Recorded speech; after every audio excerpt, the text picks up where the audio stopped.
moisten the surface, and then I'm dragging my brush in long continuous brush strokes across the surface of the field.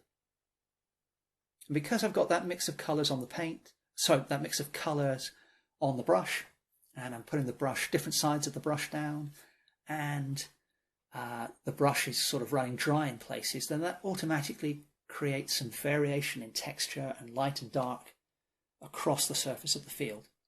So we don't really want a solid block of one colour when we're painting organic things, generally speaking anyway. Now I'm returning to the brush strokes of the type I used for the distant trees, but you can see I'm putting the paint on rather more thickly so that we're covering more. The colour is brighter, so that tends to bring things more to the foreground, and it's also a warmer colour as well, so it's more of a yellowy green now, as opposed to the very cool browny green that I used for the distant trees. And again, I've got a mix of colours on my brush, so you can see I had a little burst of white there coming off the brush. Some areas going down will be almost pure yellow, and other areas will mix with the blue watercolour line that I've put down, so that'll introduce little bursts of green as well.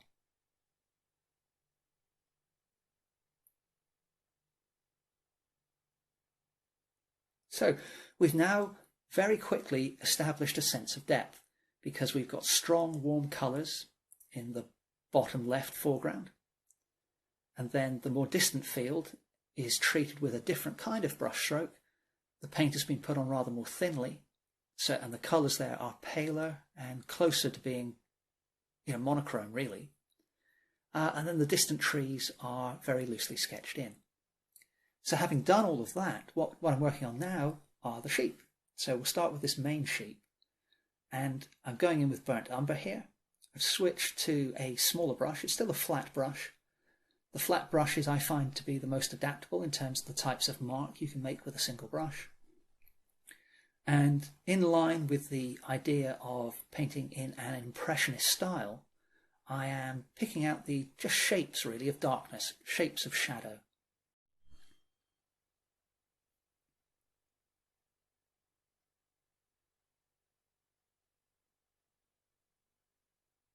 Now obviously some of that background work that I did is showing through within the outline of the sheep, but that's nothing to be concerned about. Much of that will be covered up later on, and if not, then there might be some interesting effects further down the road. We'll see what happens.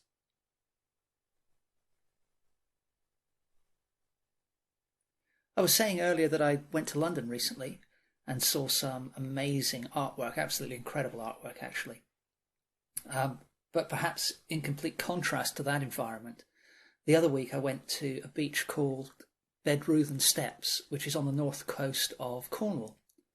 And that's another location for which I plan to base some future videos around, do some seascape paintings based on the view there, or the different views there.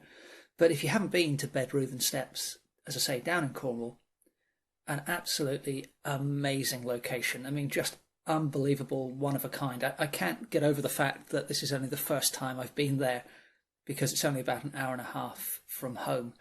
And it's just an amazing beach. You do need to check the tide times, because at high tide you cannot access the beach. It's too dangerous, and they actually have lifeguards who come along and ensure that the beach is clear when high tide is approaching, so that people don't get stranded. But the cliffs there are about 200 feet high, and then on the beach itself are lots of 200-foot high rock columns, and it really is a surreal, almost science fiction environment. So as I said, I'm looking forward to showing you some of the footage of that location, and then I'm really looking forward to doing some paintings based on that location as well. So one of the things I'm trying to do with the channel at the moment is just keep some variety going, really. So I really love painting animals, and obviously cows and sheep are two of my favourite subjects. But I'm going to continue to include the landscape paintings, the seascape paintings. I'm going to continue to include the outdoor work that I've been doing, where I'm actually painting on location. I really enjoy doing those. Could get a little more tricky as the weather starts to get worse now.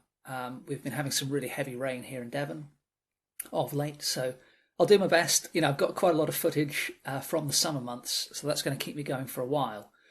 But we'll see how it goes. I've got some plans to try and cope with the winter weather, but I haven't tried those out yet. So as I said, we'll see what happens.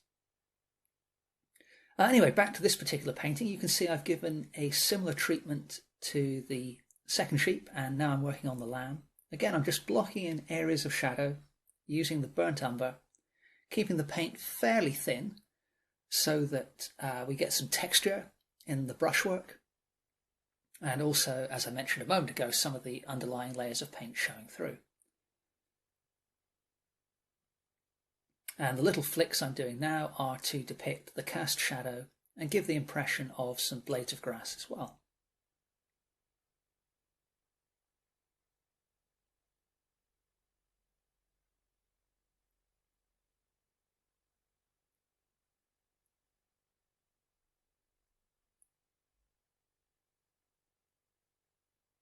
Oh, the other thing I wanted to tell you as well was that I have finally got myself an Instagram account. The account name is Art by Mike Jory, so I will be updating that fairly regularly with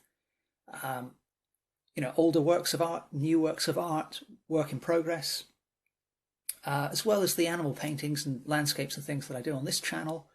I do other styles as well, so I do some cartoon work, graphic design occasionally, figure paintings and drawings.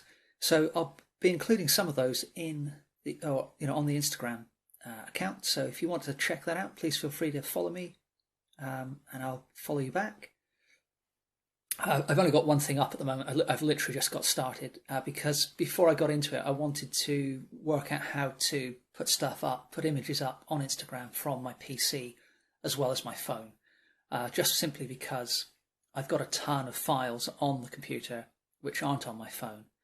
And until I was happy with how to transfer from PC direct to Instagram in a few seconds, I didn't want to sort of go through photographing hundreds of works of art again. So anyway, I've got that sorted now. It's quite easy to do. So as I said, I'll hopefully be posting fairly regularly. Back to the current painting though. So let's stay on the sheep for a little bit. So I've now put in some shadow regions on that big fluffy sheep in the bottom right hand corner of the painting, and doing the same shadow treatment to the foreground lamb as well. Now you probably have noticed that when I was working on the sheep on the left, the paint was quite dark, and then for the sheep on the right, the far right, the paint was quite pale, and that's simply the paint running out of my brush. And you can see that I've refreshed the paint on the brush in order to paint the knees of the forelegs of that foreground lamb. So, I do like letting the paint on the brush run out and kind of make as much use of that one load of paint as I can, because it can be a nuisance